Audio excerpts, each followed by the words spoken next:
Are you ready for my ACC rankings and preview for this season? People are going to try to poo-poo on the ACC. Oh, the conference isn't deep enough. It's not great enough. But the reality is your national championship team will come from this conference. We got to start at number 17, a team that used to be in the Pac-12. Now is all the way over on the East Coast, over with the Atlantic Coast Conference. It is the Stanford Cardinal. Now, if you have followed my content for any point in time, you know I have been outlining and detailing the demise of Stanford football since before the pandemic, since David Shaw was the head coach. The intellectual brutality, I told you it was coming to an end. And unlike many schools that unlike a lot of schools that can blame COVID, the transfer portal, or NIL, not enough money, or their inability to find footing recently, Stanford's problems actually started a long time before that. It started with grad school requirements, early enrollment in the signing period, internal refusal to separate the student-athlete experience from the student experience.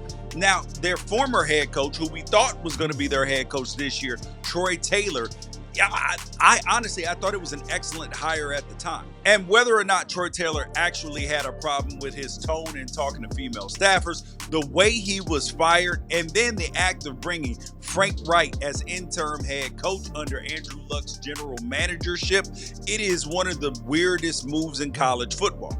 And the only reason that you don't hear more about it is that Stanford never garners the type of media attention that most other Power 4 universities do.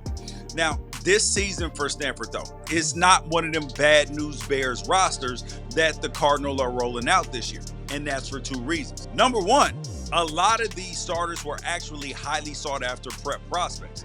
And number two, the bad news bears, they eventually started winning. Now, I don't see this team winning more than the 3 games that they won in each of the last 4 years. And if they start out 0-2 in ACC play against Boston College and then Virginia, it is going to be a very, very long year. Stanford is going to have plenty of impressive and qualified candidates eyeing that job. But now some of the more intelligent coaches are going to avoid it altogether because of the uphill battles that they have to fight with the administration as well as the institution and the way that Troy Taylor was shown the door. Number 16, the Wake Forest Deacons. Now, I'd love for Jake Dicker to have a great year right out of the gate in year 1 at Wake Forest, but I'm not sure that this roster has the talent to make that happen. Actually, I'm sure of it. But one thing that we learned from Jake Dicker's tenure at Washington State, he proved that even as a defensive head coach, he ain't the type of guy that dictates a conservative offensive philosophy, because he's had Cam Ward and John Mateer. Both of them look fantastic. And now he's got quarterbacks in Robbie Ashford, the well-traveled Robbie Ashford, and Deshaun Purdy, who are playing under Rob Edsall as their offensive coordinator when he came over from South Alabama. Now, this team actually might score enough points to get an upset or two this year. But the person that you need to look out for is freshman quarterback Steele Pizzella, because he could absolutely be a star toward the end of this season, where you're looking forward to the next 2 or 3 years where the kid is going to be fabulous. So remember that name. Number 15, the Cal Golden Bears. Now, this was a particularly brutal offseason for Cal because they lost fan favorites Fernando Mendoza at quarterback, running back Jaden Ott, Nazia Hunter, and jack injuries at tight end. And they were all on the offensive side of the ball. Their head coach, my former teammate at Oregon, Justin Wilcox, is now on his 4th offensive coordinator in 4 years. And he is in his 9th year at Cal, and he's trying to get his first ever winning record in conference play. Now, I know that they had difficulties in COVID, but you would like to see things go a little bit better over there at Cal. Now, this year's offensive coordinator is none other than Brian Harsin, former Boise State head coach, former Auburn head coach, who's been sitting on a huge pile of cash ever since he got chased out of Auburn by a fan base that clearly would rather go 500 under a coach with a Southern accent and pay buyout money than keep him around.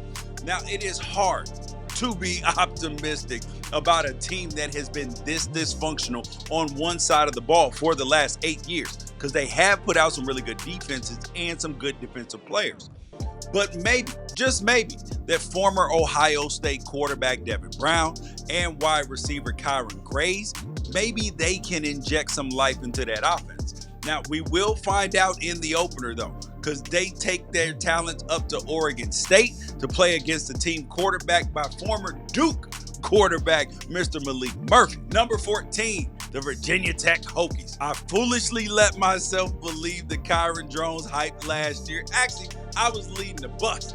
And after the Hokies' first game, even though it was an overtime loss to Vanderbilt, I was actually feeling good about Drones and my predictions and his chances to lead Virginia Tech to a possible ACC title game. But after that, Kyron Drones averaged just 155 yards and 1 touchdown per game for the rest of the season.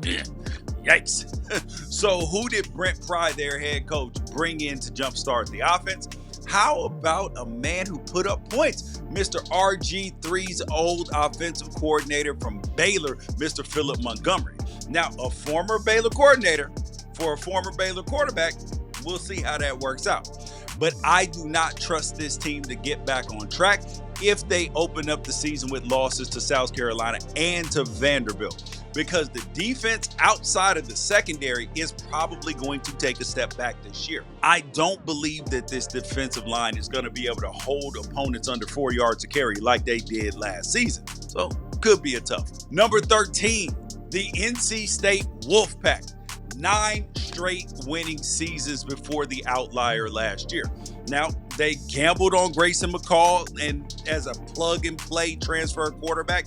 That strategy did not work last year, and they finished 6-7. So if last year was so rough and they still finished 10th in the ACC, why do I have them 13th this year, you might be asking? Because no team with a returning head coach got hit harder in the transfer portal than NC State did.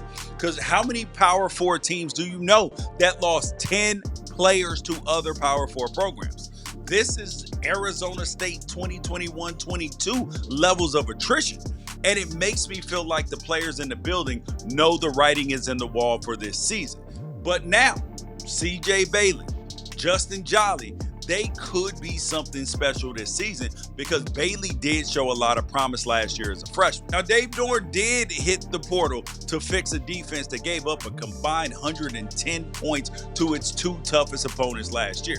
But I still don't see this unit being near the top of the conference defensively at all. Number 12, Boston College. The biggest question going into last season was, can their new head coach, Bill O'Brien, if he can get along with college kids in the transfer portal era? The answer, at least when it came to his quarterback, Thomas Castellanos, was a resounding no. But the jury is still out on who was really to blame for that fallout. But now Boston College has Grayson James and Alabama transfer Dylan Longren trying to fix one of college football's worst red zone offenses from last year. They were 3rd worst in the entire Power 4 last year, just ahead of Houston and Northwestern. But one of their biggest problems was they barely tried to kick field goals. They went 3 for 5 on field goal attempts last year. And it wasn't because the kicker wasn't capable. Liam Connor, he's fine. They just refused to take the points. And while I usually say fortune favors the aggressive, sometimes you have to take the points, Bill, especially when your offense can't score points. Now, Boston College's transfer strategy was very interesting because unlike Illinois, who went out and got a whole lot of lower level guys to step up to Big Ten competition, Boston College favors more blue chips who haven't produced yet on the college football level. So we'll see if that works out. But right now, I see 3 all ACC level players on this roster. Their safety, KP Prince, wide receiver Lewis Bond, and linebacker Davion Crouch. Now, this team has the coaching to win 8 to 9 games. But if you can't finish drives with points, you're not going to finish in the top half of the ACC. Number 11, the Virginia Cavaliers. I am optimistic about Tony Elliott in year 4 because last year didn't look like a success on paper. But the run game, it absolutely showed signs of life. And then they brought over Chandler Morris at quarterback because that might give this offense that was ranked 107th in scoring last year a Baylor-like jump. Virginia did improve its conference record every year under Elliott so far. So the goal this year, it has to be to go 4-4 in conference or at least 6-6 overall. Now, that makes the mid-November game versus Washington State one of the most important of this entire Elliott tenure as head coach, because 9 of Virginia's losses over the last 3 years have come by one score. Now, that part, it feels fixable if you just stay committed to the process. Now, where they could struggle this year, though, is if the new transfers can't create pressure on the opposing quarterbacks, because this team only had 19 sacks in 2024. That ain't enough, people. But overall, I like Virginia to reach its first bowl game since 2019. Number 10, the North Carolina fighting Bill Belichick Tar Heels. If anybody, I repeat, if anybody tells you that UNC is a title contender in year one, tag them in this video and tell them to get real. Because let's have a conversation. I love hype because hype breeds hope. And hope fuels college football. But this is not an overnight success story. The key move here wasn't Mac Brown's retirement. It was the hiring of Bill Belichick's son, Steve Belichick, to run the defense. Because for all Mac Brown, everything that he did well, his defenses were consistently putrid. And now if UNC, if they can get stops, they will compete. Because they've got 3 solid quarterbacks. They got dual threat Gio Lopez, the veteran Max Johnson, and a potential star freshman in Bryce Baker. They're going to score points. And they don't play a real defense until, like week 5 when Clemson comes to Durham. They could build some momentum to start the season. And if North Carolina, if they beat TCU in Bill Belichick's first game, that hype train is going to go out of control. Oh, wait, that's exactly what happened to Coach Prime over at Colorado when he beat TCU in his first game. Gotta study that. Number 9, the Duke Blue Devils. Manny Diaz going 9-4 last year. Oh, that was a statement. But they got blown out by Miami, destroyed in their bowl game, lost their quarterback Malik Murphy in a head scratcher of a transfer portal. But then they did bring in a very high-priced quarterback from Tulane. But the success of 2024 does not resonate like it should. I'm expecting this Duke team to have a little bit of a regression, because replacing Malik Murphy with Tulane's Darian Mensah, it might honestly keep the team competitive. That is, if they fix the run game. Because Duke had the 6th worst rushing offense in the country and 8th worst in yards per carry. Now, that's wild for a 9-win team. So good job on you and good luck on you from last year, Mr. Manny Diaz. Because this defense is still this team's strength. Now, they returned defensive tackle Aaron Hall and safety Terry Moore. Both of them dudes are studs. And I believe that the ceiling is 4-2 in each half of the schedule. And don't be surprised if they steal a win against like Syracuse or maybe even Georgia Tech either. Number 8, the Syracuse Orangeman. Fran Brown's offense threw the ball 600 times last year and still gave one running back 230 carries. Those are video game numbers. The biggest question about this team is, can LSU transfer Ricky Collins play that run and gun style of football? Because we've never seen it from him. Not in college, not even in high school. But 2 years in LSU's pass-happy system, it actually might have him ready. Because this year's schedule, it's brutal. They're trading games versus Ohio, UNLV, and Stanford, and Cal for Tennessee, Notre Dame, SMU, and Clemson. Plus, they have to travel to Miami. And I still believe that 5-3 in conference is possible. And if they can top Tennessee's rushing attack, that game is going to be up for grabs. And that's where 6'6", 330-pound Chris Thomas comes in, because he could be an all-ACC player and a potential NFL draft pick. We are watching in real time the recruiting momentum that Syracuse is getting with Fran Brown. Now it's time to see if it translates to the field. Number 7, the Louisville Cardinals. Now, Louisville, they got that NIL money, and they've mastered the one-year rental quarterback market. Jack Plummer, Tyler Shuck, and now Miller Moss from USC. And I believe that that is a great pickup, even though USC didn't think so.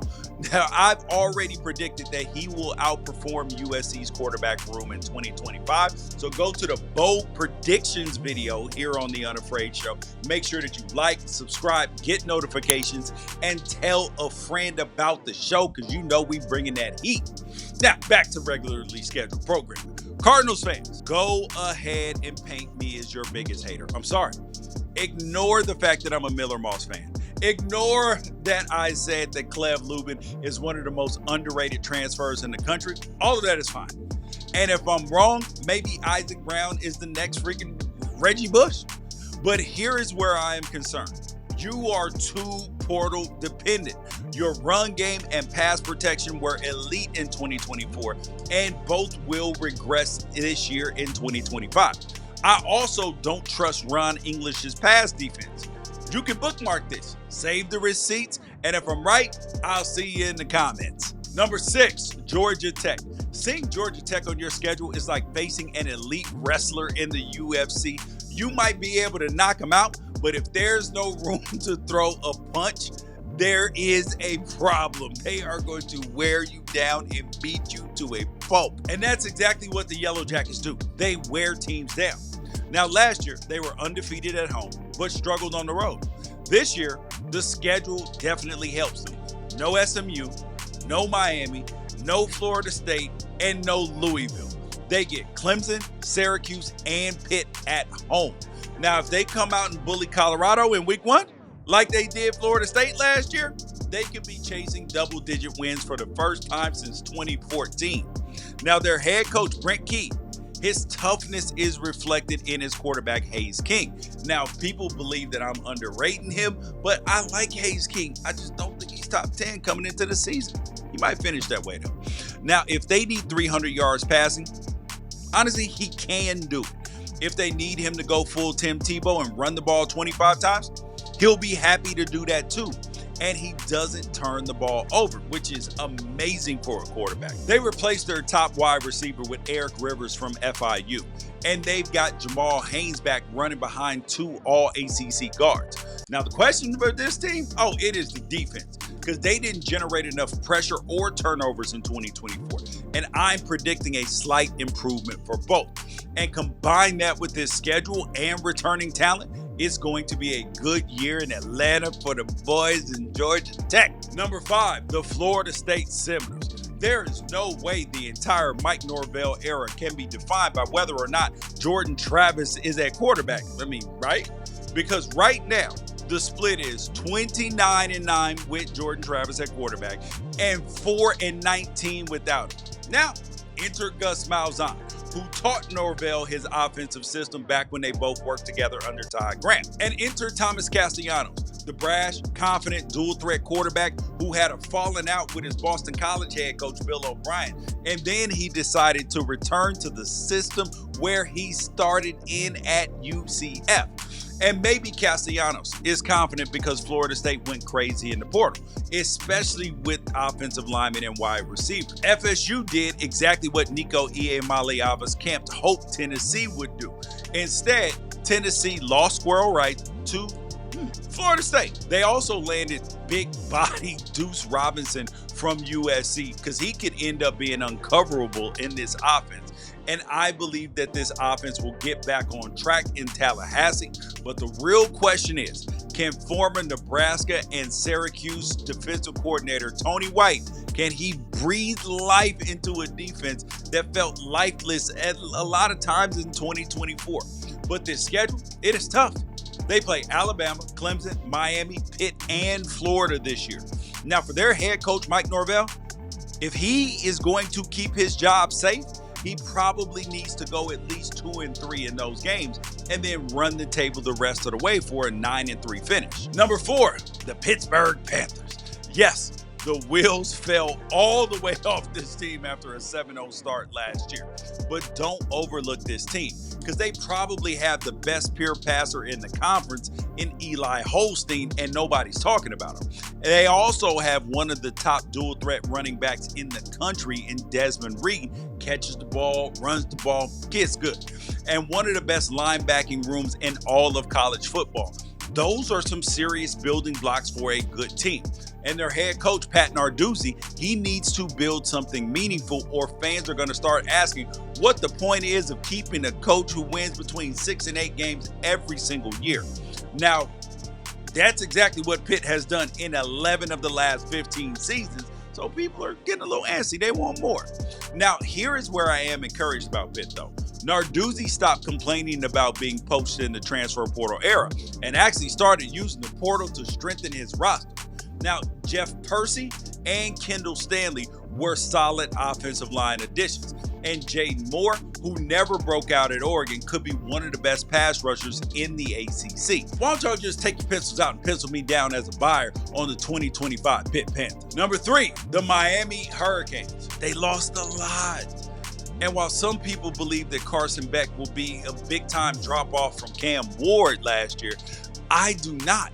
But I'm still not so sure that Beck's even going to be put in the position to fall off or fail. Because if I had this offensive line that Miami has, I am giving their running back Mark Fletcher Jr. the ball 250 plus times and trying to get him the Heisman Trophy. Because they don't need Carson Beck to throw the ball 40 times a game. But if they want to air it out, they got some of the best options money can buy. Tony Johnson, CJ Daniels, and Keelan Marion. Now, here's the thing, though. I'd have Miami as a top 2 team if it wasn't for this schedule, because they have 4 games that should be blowouts, and the 8 other ones are likely one-score spreads. And if you're going to be in close games, you have to factor in Mario Cristobal's big game record. Now, I'm a Cristobal fan like the dude, but we got to be honest. He got to start winning some of these close games. Now, that's exactly why I'm circling that late November game at Pitt as potentially the most important game of Cristobal's tenure. Now, a win there could silence the late season collapse narrative and the fact that he can't win close games. Now, I believe that Cristobal can do it, but we just got to see it. Number 2, the SMU Mustangs. I'm going to cut to the chase here. Everybody knows what this team is about. Rhett Lashley, their head coach, Kevin Jennings, their quarterback, and the entire offensive staff.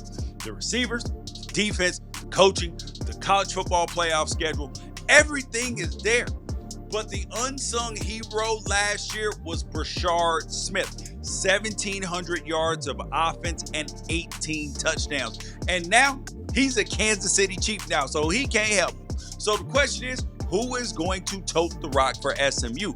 That's the key to this team, because they brought in Chris Johnson from Miami's bench, TJ Harden from a UCLA team that couldn't run last year, and Derek McFall, who originally committed to UCLA but flipped to end up staying home out there in Texas.